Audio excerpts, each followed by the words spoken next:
Hello and welcome to Mountain Blade Warband. So yeah, this is something I've recently sort of got hyped for. I've put a lot of hours into it. Very fun game. It's definitely, I strongly recommend this if you haven't played it, haven't heard of it. It's very good. So we'll be doing the usual with this series that probably many others done before, like pick a male character, go through, you know, starting from the bottom now we're here, so sort of thing. You know, as we slice and dice our way through, try to seduce women and lose battles and hopefully not tournaments. I contemplated on going a female character and to have a little joke of, you know, Mountain Bay. Get it? Because Blade. Oh, Beyblade. I wonder if that's a... I wonder if there's a mod. Beyblades for Warband. But anyway, into the fray we go. Welcome, adventurer, to Mountain Blade Warband. Before beginning the game, you must create your character. Remember that in the traditional medieval society depicted in the game, war and politics are usually dominated by male members of the nobility. That does not, however, mean that you should not choose to play a female character, or one who is not of noble birth. Male nobles may have a somewhat easier start, but women and commoners can attain all of the same goals, and in fact may have a much more interesting, if more challenging, early game. That says that I'm very intrigued to go female. I've gone female before. I've had a few saves with male, a few saves as female, but there was on the other computer on my laptop, and it doesn't have cloud saving, so I think I'll go male. Who knows? I might have another series again one day if I'm going female. You were born years ago in a land far away. Your father was an impoverished noble, a travelling merchant, a veteran warrior, a hunter, a steppe nomad, a thief. I think he was a veteran warrior. He fought in them fields. As a child, your family scrabbled out a meagre living from your father's wages as a guardsman to the local lord. It was not an easy existence, and you were too poor to get much of an education. You learned mainly how to defend yourself on the streets, with or without a weapon in hand. You started to learn about the world almost as soon as you could walk and talk. You spent your early life as a page at a nobleman's court, a craftsman apprentice, a shop assistant, a street urchin, a stepchild. Maybe a craftsman apprentice. As a boy, growing up out of childhood, you apprenticed with a local craftsman to learn a trade. After years of hard work and study under your new master, he promoted you to journeyman and employed you as a fully paid craftsman for as long as you wished to stay. Then as a young adult, life changed, as it always does. You became a squire, a troubadour, a university student, a goods peddler, a smith, a game poacher. I think a university student sounds good. Though the distinction felt sudden to you, somewhere along the way you had become a man, and the whole world seemed to change around you. You found yourself as a student in the university of one of the great cities, where you studied philology, philosophy, and medicine.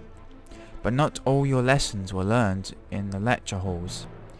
You may or may not have joined in with your fellows as they roamed the alleys in search of wine, women, and a good fight. However, you certainly were able to observe how a broken jaw is set, or how an angry townsman can be persuaded to set down his club and accept cash compensation for the destruction of his shop. But soon, everything changed, and you decided to strike out on your own as an adventurer. What made you take this decision? Personal revenge. The loss of a loved one. Wanderlust. Being forced out of your home. Or lust for money and power. Forced out of home. Personal revenge. Loss of a loved one. Wanderlust. The landlord was a dick. Loss of a loved one, I think. Only you know exactly what caused you to give up your old life and become an adventurer. All you can say is that you couldn't be bad to say. Not with the memories of those you loved so close and so painful. Perhaps your new life will let you forget, or honour the name that you can no longer bear to speak. Become an adventurer and pray, take a ride to your destiny and, yeah. Right. S. Manus.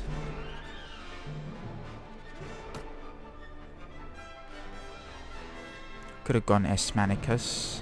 Could go S. Manicus. But he is currently a demon, monster, dragon creature stuck in the realm of Morrowind. Is literally, when I say stuck, I mean sort of stuck in hell, as he is currently in Mount Doom. Alright, so I think we want to be a bit beef, be a bit tough.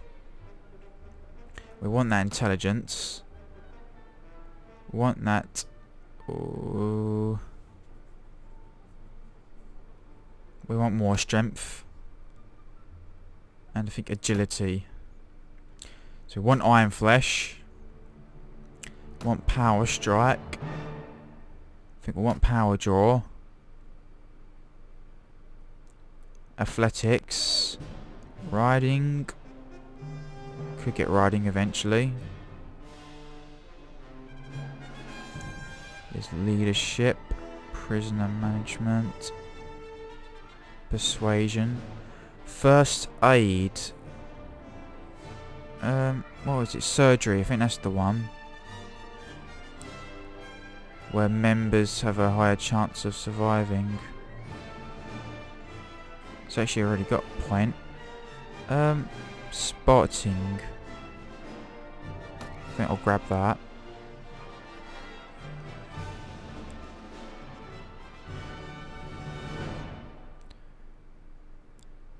Oh, tactics.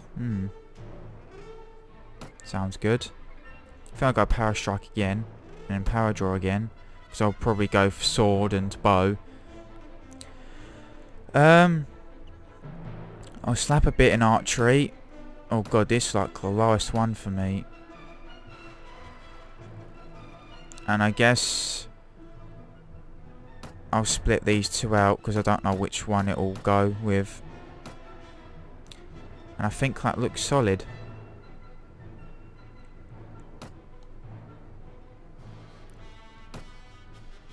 Right, we're a young lad.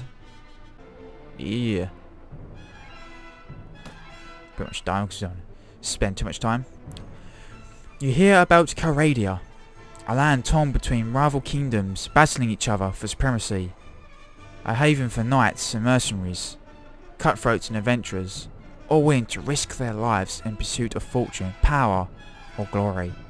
In this land which holds great dangers and even greater opportunities, you believe you may leave your past behind and start a new life. You feel that finally, you hold the key of your destiny in your hands, free to choose as you will, and that whatever course you take, great adventures will await you. Drawn by the stories you hear about Calradia and its kingdoms, you join a caravan to Praven in the kingdom of Swadia, join a caravan to Ravendin in the kingdom of the Vechs, join a caravan to Tolga in the Kurganite, take a ship to Sargoth in the kingdom of the Nords, take a ship to Jokala in the kingdom of the Rhodoks, or join a caravan to Sheriz in the Saradin Sultanate. As always, I go Nords because I don't know. I love K-Rag, aka King Ragnar, the MC, the OG. You took passage with a trading longship, carrying Gerphicons from the furthest reaches of the north to be bartered for linen and wool. It sailed early in the season, but the master reckons that the risks of drifting ice and later winter storms could be justified by arriving ahead of the sea raiders, who by April would be sailing forth from their island lairs to ravage Calradia's coasts. It was some relief when your ship came in sight of the delta of the Veal and Bullock rivers, and a short while later rode past Tridal Flats and coastal marshes to the city of Sargoth, home to the sea raiders, distant kinsmen, the Nordic lords, who a few generations ago had carved themselves a kingdom in this rich but troubled land. You're exhausted by the time you find the inn in Sargoth and fall asleep quickly.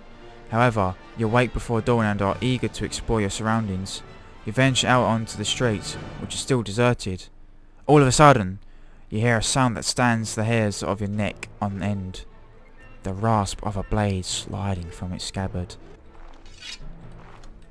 Who's there? Oh, it's that. Oh. Are we doing this? Fool! Oh, okay, we need to get melee. You try me! Oh, he had a bow. Ooh. Get good. Oh, hello, sir! Are you alright? Well, I guess you're alive. At any rate, I'm not sure that we can say the same for the other fellow. That's one less thief to trouble our streets at night. Although Heathen knows he won't be the last. That was Heaven, not Heathen. Anyway, maybe you can help me with something. Let's talk. More inside. Out here, we don't know who's listening. The merchant takes you to his house. Once inside, he stands by the door for a while, checking the street, and then finally, convinced you have not been followed, comes near you to speak. So think we chose to skip that, but I thought I always do that. Get that little experience and I think a bit of money. And we're going to talk to this guy because I think he's got a certain someone kidnapped. I think I'll take up his offer. That's not talk. Now, let me explain my proposition. We've always had brigands in the hills, driven to banditry by war, debt, or love, or violence. Recently, however, they've been getting bolder, leaving their camps in the wild and venturing into town, looking for unwary prey. The watch commander tells us it's because of all the fighting on the frontiers, fewer men to keep an eye on the streets. But I'm not sure what to make of that. It seems to me that the most logical explanation is that these bandits have an ally inside the walls, who helps them enter unnoticed and helps them identify particularly tempting targets. Last week, you see, they took my brother. I don't know what my brother was thinking. A lad from a prominent house, out alone after dark in times like these. Well, I suppose you were too, but you're a stranger here, and I didn't know how bad things had become. He had no such excuse, but he's family, so what can you do?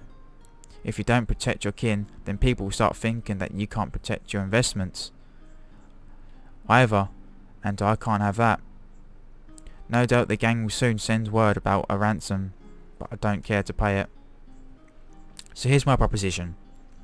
You look like you've had a bit of experience with a blade, and more importantly, you must have a bit of fire in your belly, or you wouldn't be coming to Calradia to seek your fortune. So here's what I'm asking you to do. Gather a small party, track down these bandits to their lair, teach them a lesson they won't forget, and get my brother back safe.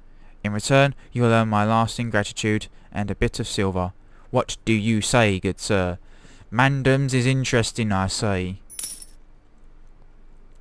You won't be able to do this by yourself, though. If you try and take on the whole gang single-handedly, the hunter will become the hunted. I warrant.